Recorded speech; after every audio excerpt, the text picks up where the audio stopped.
Greetings, everyone. This is Cheryl, and I am back on this Wednesday. It's a beautiful day. I am going to call it Wisdom Wednesday or Wednesday Wisdom.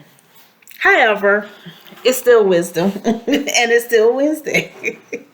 So let's define wisdom, spiritual wisdom, and looking at what that wisdom means for yourself. So, when it comes to acquiring spiritual wisdom, the truth is that many of us may desire it, but there are probably a few who really have wisdom or know what it really is. Wisdoms, a lot of times we ask God for wisdom and knowledge, but the two are not the same. As a matter of fact, you can very easily be acquainted with the facts, the truths or principles, but if you don't apply this information to your life, then you're actually the opposite of wise. So wisdom, especially spiritual wisdom, is not just about knowing what's good for you, but it's applying that knowledge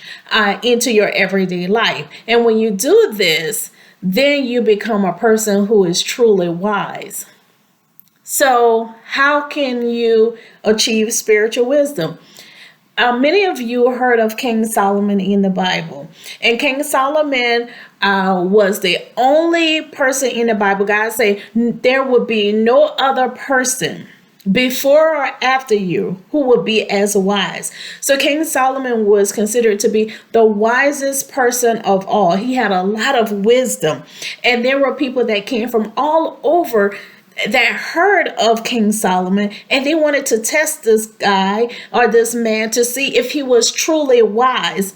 And what they came up with, and I'm referencing Queen Sheba, what she realized was everything that was told to her, everything she heard, that it was true.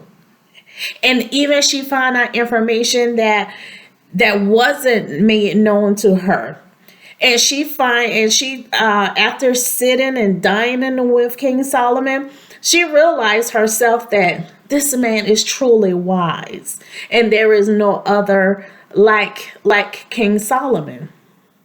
The fact that King Solomon he asked God for wisdom. He asked God to give him a level of discernment because God was placed him in charge of these people. And at the time, King Solomon felt like he didn't have what it took to rule the people. So he asked God. He could have asked God for anything. He could have asked God for riches, wealth, or whatever. But he asked God for wisdom. And God granted King Solomon wisdom. So the pursuit of spiritual wisdom is good for your human trinity, for your mind, your body, and your spirit. This quest is not some magical thing that you may think of, that comes to some and overlook others. But if you want to be wise, all you have to do is simply make the choice to do so and act on it. So let's look at some tips on spiritual wisdom. So how do you begin applying the spiritual gift of wisdom to your life? There are many ways, but let's just look at 7 ways that should inspire you. Number 1, choose wisdom.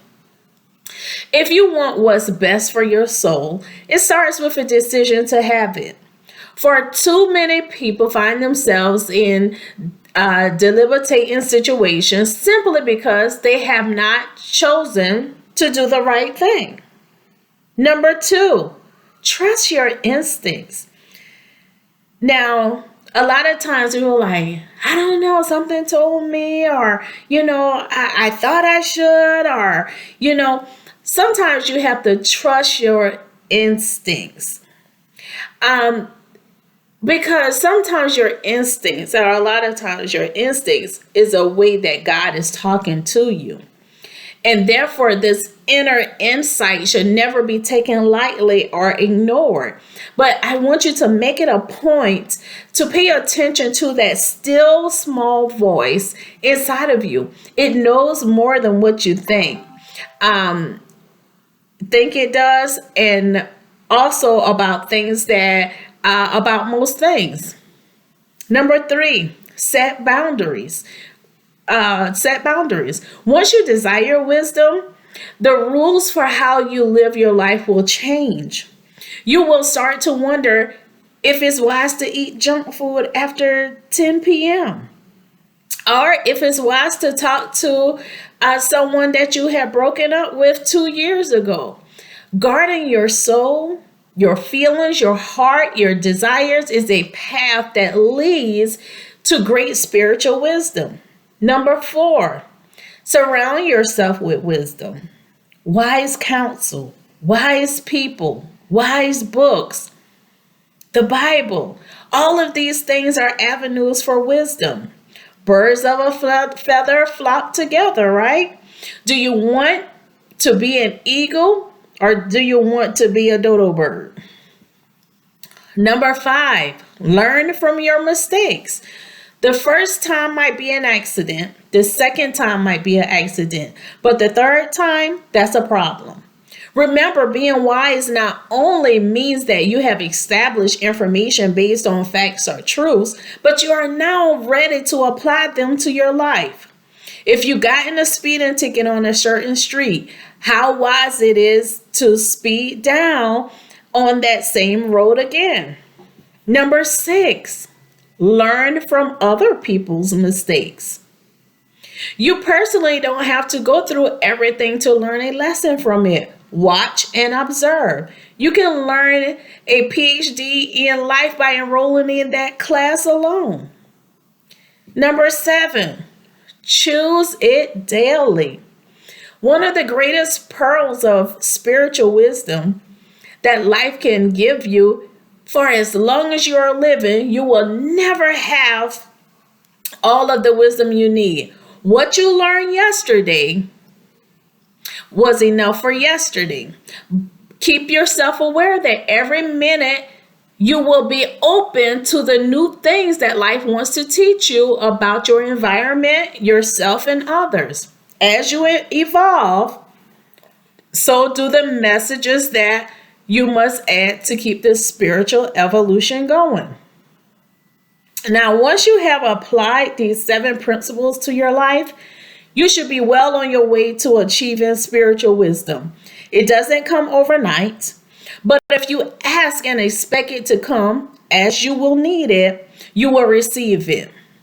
One of the things that I ask you to do today, or in your prayer time with God, ask God to give you wisdom. Because he said, for those who ask, he will give. So ask him to give you wisdom and be open to the wisdom that he is imparting in you. Remember, though that small voice, that sound, that voice that you hear, the instincts, is God speaking. Listen to it. And tune in to what he is telling you. Tune in to what that small voice is saying.